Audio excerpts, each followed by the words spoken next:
The Way of Kabbalah, Revised Edition, Zev ben Shimon Halevi. This video is created and distributed with the permission of the Kabbalah Society, who are the sole copyright holder of this book. The author dedicated this book to Yoshua ben Shimon Halevi, his grandfather and first link. Figure 1. The Search. In this alchemical image, an individual follows the tracks of truth. He carries a lamp because he is in the dark, and wears a heavy coat to protect him from harm. He also has a staff, which is a symbol of knowledge, to help him along, and a pair of strong glasses so as to see as clearly as he can. All these are prerequisites to find an esoteric teaching that will turn a dim perspective of the universe into an enlightened view of reality. However, before this can come about, he must recognize the footprints of the teaching. Image shown is a 17th century woodcut. Preface. Everyone is searching for something. Some pursue security, others pleasure or power. Yet others look for dreams, or they know not what. There are, however, those who know what they seek, but cannot find it in the natural world. For these searchers, many clues have been laid by those who have gone before. The traces are everywhere, although only those with eyes to see or ears to hear perceive them.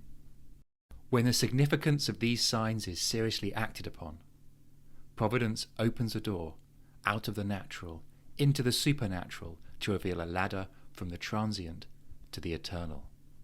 He who dares the ascent enters the Way of Kabbalah. Spring 5734. Contents. The next 3 pages show the individual chapters named in the book. Please pause the video if you would like to read them. Figure 2. The Teaching. This engraving sets out Kabbalah's basic metaphysical scheme. At the top are the initials of the Hebrew word Ein Sof, which means without end.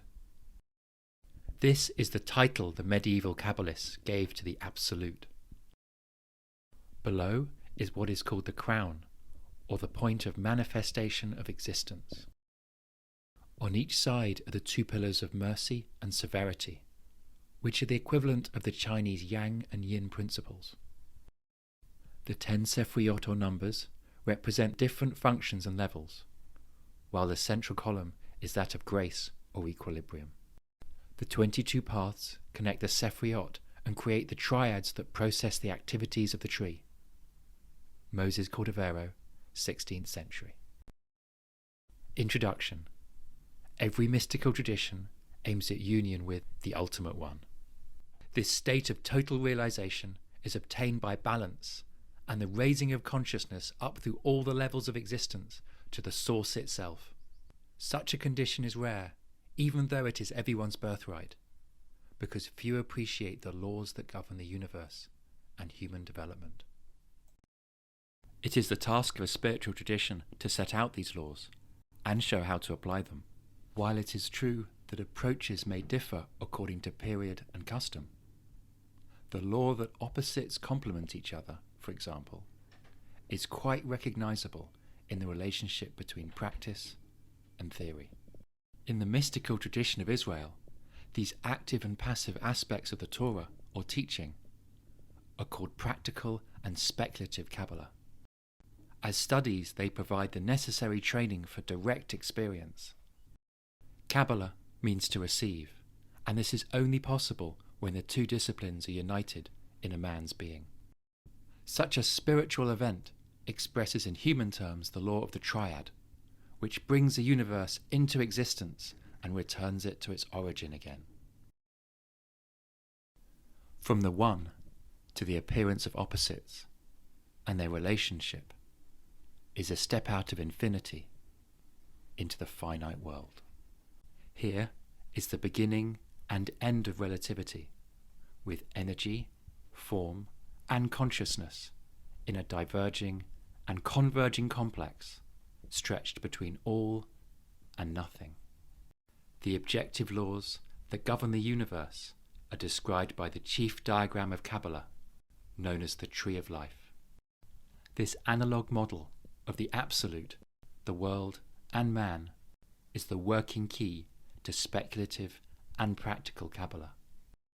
By living the tree, the Kabbalist experiences its reality, so enabling him to rise safely and secure a foundation in the upper levels of existence.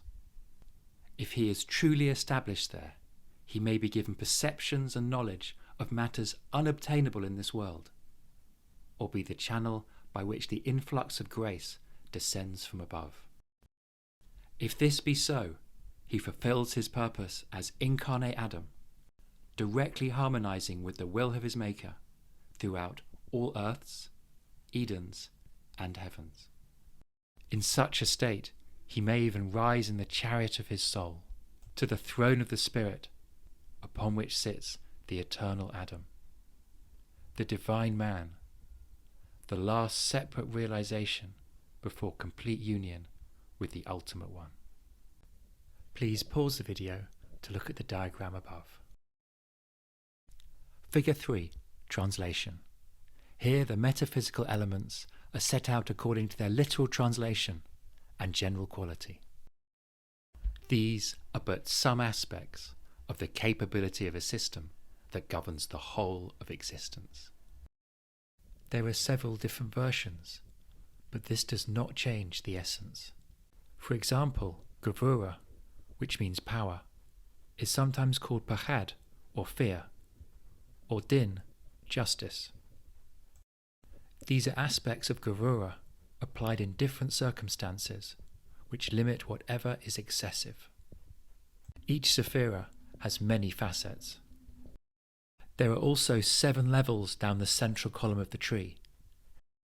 These are diagrams of consciousness. Figure 4.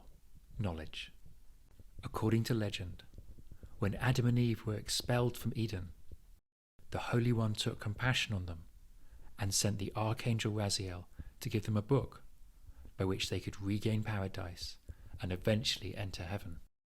Known as the Book of Raziel, the Angel of Secrets, it was passed down over the generations and several times almost lost. Noah's Ark is a symbol of this book and its preservation in evil times due to humanity's abuse of free will. This knowledge has been called by many names and has been discreet to avoid its misuse. It is known at present in the Jewish tradition as Kabbalah. Woodcut by Albrecht Dürer, 16th century. There are more chapters on this channel, and please subscribe to be notified of when more come out.